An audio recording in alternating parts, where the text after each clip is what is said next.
Hola, muy buen día, soy Brian Jesús Díaz Trujillo y hoy haré un reportaje sobre la Ciudad de México y diferentes lugares que se ubican en el centro histórico. Cabe destacar que esto será un reportaje histórico, así que vamos a hablar de hechos de los lugares que habían hecho, o sea, su historia del cómo se construyó, o más bien qué año se construyó, quién la habitaba, cómo fue construida. Bueno, en fin. Iniciamos con el Palacio Nacional, ubicado en el centro histórico de la Ciudad de México. Es la sede del Poder Ejecutivo Federal de México. Su construcción se inició en 1522. Cabe destacar fue segunda residencia privada de Hernán Cortés, encima de una parte del Palacio de Huetlanoní, Moctezuma Xonontli. Luego fue adquirido por la corona y destinado como sede del virrey de Nueva España.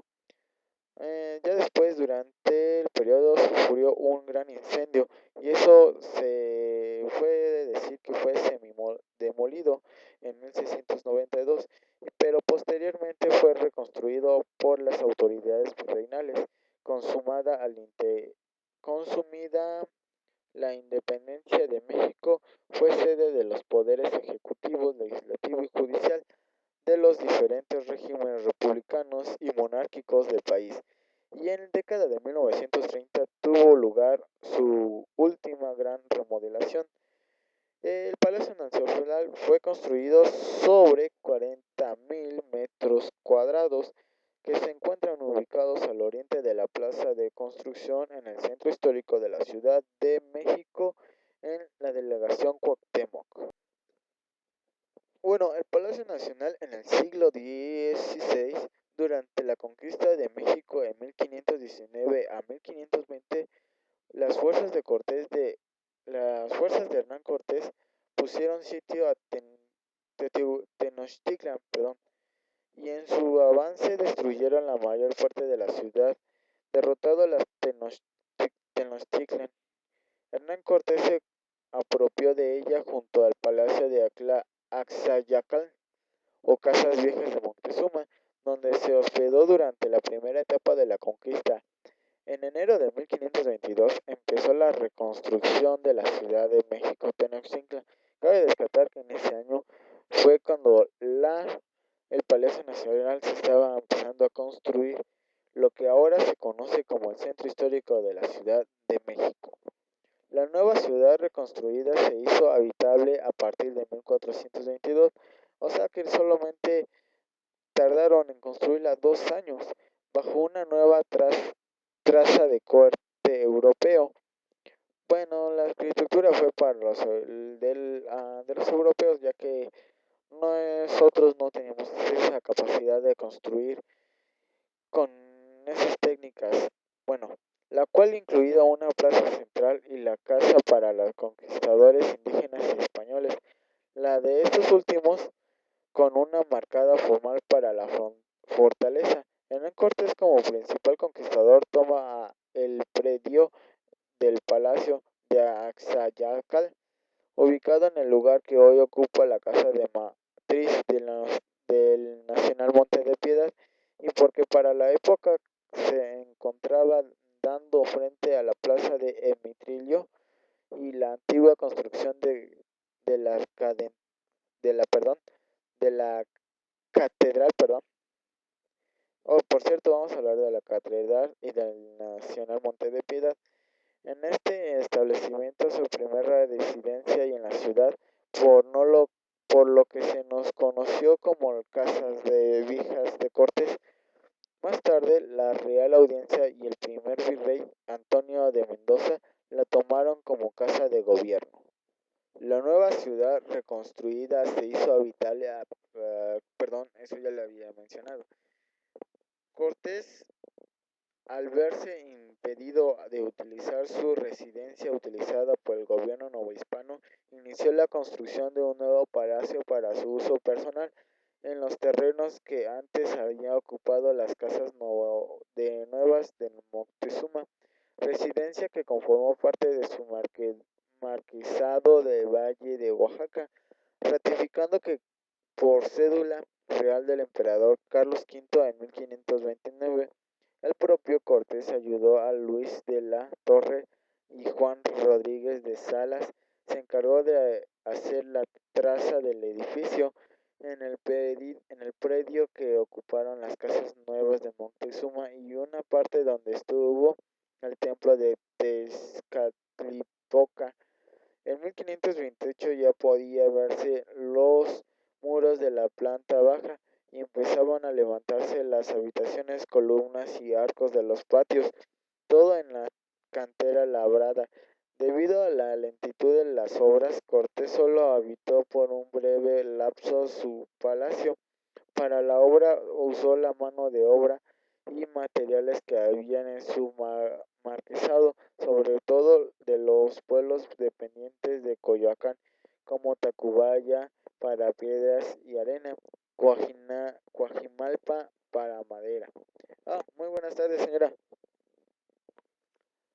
En los años inmediatos de la conquista, la Plaza Mayor de la Ciudad de México mostraba en su lado oriental en la nueva gran propiedad de Hernán Cortés hacia el sur. Las construcciones que albergaban las casas del Cabildón, la cárcel del ayuntamiento y la carnicería hacia el poniente que levantaba la Casa Vieja de Cortés, rentadas para albergar al Real Audiencia y al virrey.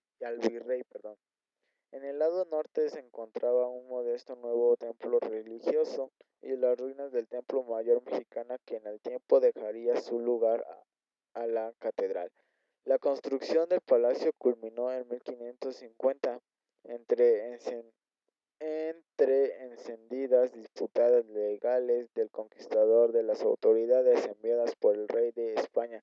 A la muerte de Cortés en 1547, la obra constaba en 3 patios arcados y 2 pisos, así como de una extensa huerta en la arena que luego sería Plaza del Varador y que hoy ocupa el edificio de la Suprema Corte de Justicia de la Nación. Al carecer la burocracia del gobierno virreinal, se hizo necesario contar con una sede propia para albergar las instituciones de la Nueva España y con el fin de dejar de pagarle renta a Cortés y a sus herederos. Tras 41 años de litigios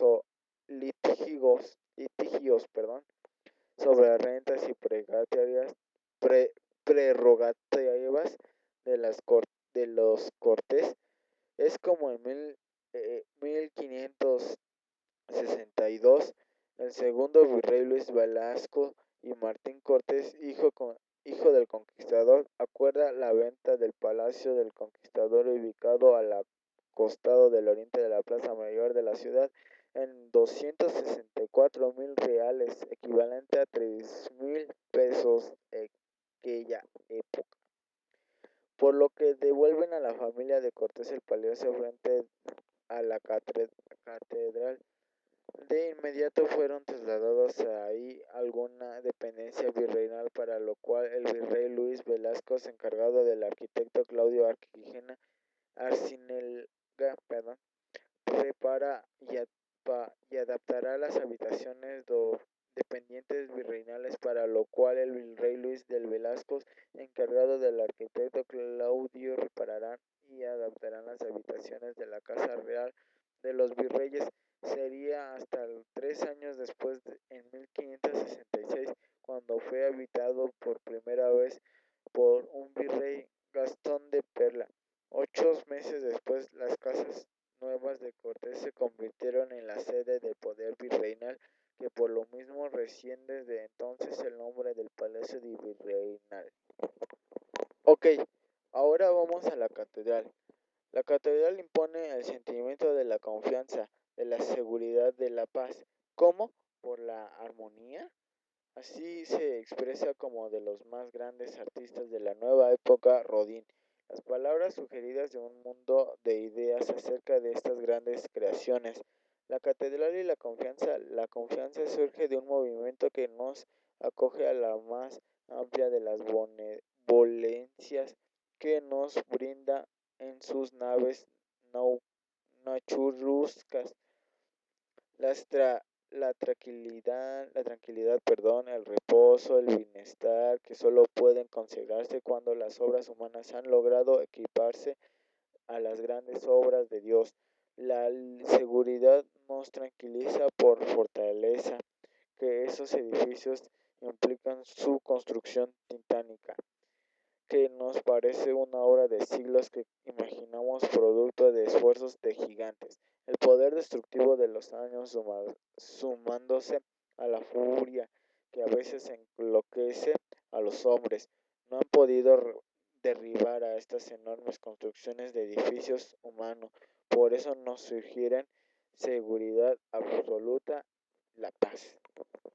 Bueno, a lo que acabamos de vivir era una pequeña introducción. Bueno, la catedral podemos encontrar en la catedral la expansión máxima de la paz, porque el magno monumento se abre para recibirnos siempre con un espíritu laboral, perdón. Es este micrófono que pienso que no traba. Es un espíritu laboral que recibimos siempre con un espíritu de bondad, de misteriosidad hacia nuestras facultades, de reconocimiento con principios del bien, con carácter. La catedral, perdón, otra vez, la catedral santuario máximo de Dios no puede albergar sino la paz, la la paz. La paz de la alma privilegiada ha sido bendición. Bueno, es un centro religioso en el cual todos los católicos van y realmente eso no me interesa porque realmente eso no me interesa la religión. Así que respeto mucho en eso, pero no sé cómo explicarlo. Así que iremos a otro monumento. Pues realmente la catedral es uno de los lugares más visitados de la Ciudad de México por los católicos, ya que realmente es muy buen, grande este edificio. Eh, Estamos en frente de ella y realmente podemos apreciar su arte de la arquitectura, porque es impresionante cómo se ha construido. Realmente yo me sorprendo de cómo se construyó en esa época. Realmente es algo innovador que se podrá decir en esa época, pero aquí actualmente igual es muy innovador para mí, en mi caso. Y también cabe recordar que tiene 200 años de trascendencia de la catedral. Hoy, actualmente, bueno, ahora nos encontramos en el Monte Nacional de Piedad, Nacional Monte de Piedad. Es una institución de asistencia privada con personalidad jurídica propia y fines de lucro, dedicada al financiamiento social a través de los préstamos prendarios. O sea, actualmente vas a empeñar cosas para que te den una bonificación monetaria, cuya casa es la casa de matriz. Se encuentra establecida en un costado de la Central Metropolitana de la Ciudad de México. A partir de 2014 cuenta con más de 310 sucursales en todo el país. Esto quiere decir que esta empresa se ha expandido a lo largo de este país, desde donde en promedio se otorgan más de 9 millones de préstamos nuevos cada año y atiende a más de 60 millones de familias mexicanas. En sus sucursales se lleva a cabo una cada dos de las operaciones prioritarias que se realizaron en el país. La Nacional Monte de Piedad fue fundada en 1775 por Pedro Romero de Torres Terreros. Es considerada la institución financiera más antigua del continente americano y su esquema se ha producido en muchos países, incluyendo China e India. El Nacional Monte de Piedad durante la independencia, al consumarse la independencia del país en 1821, la institución adquiere su nombre actual, Nacional Monte de Piedad. En ese momento tenía ya 46 años fundidos.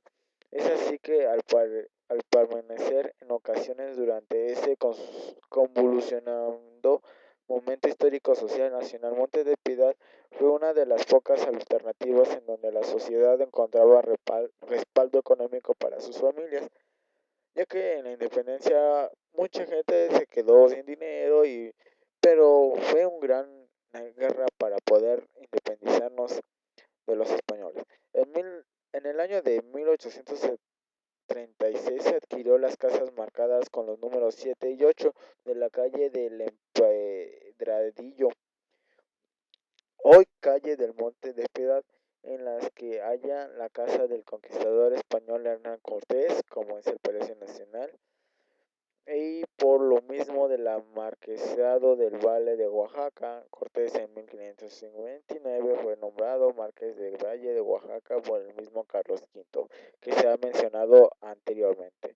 Las cosas fueron adquiridas a través de Lucas Alman, apoderado del duque de Monteleón, quien fuera a su vez heredero de Cortés. Hoy día este predio es la casa matriz de la Ciudad de México.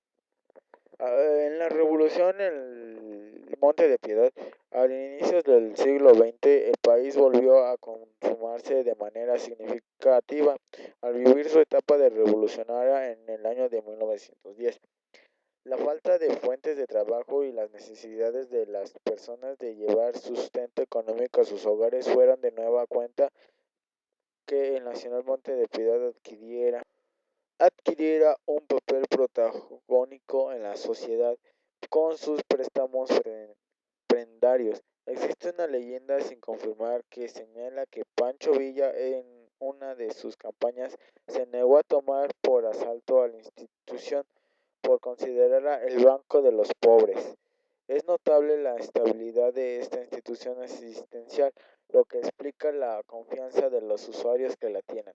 Es por eso que incluso en medio de la revolución nunca cerró sus puertas, porque realmente es un buen apoyo económico para todo aquel que necesite dinero y te apoya en lo que sea.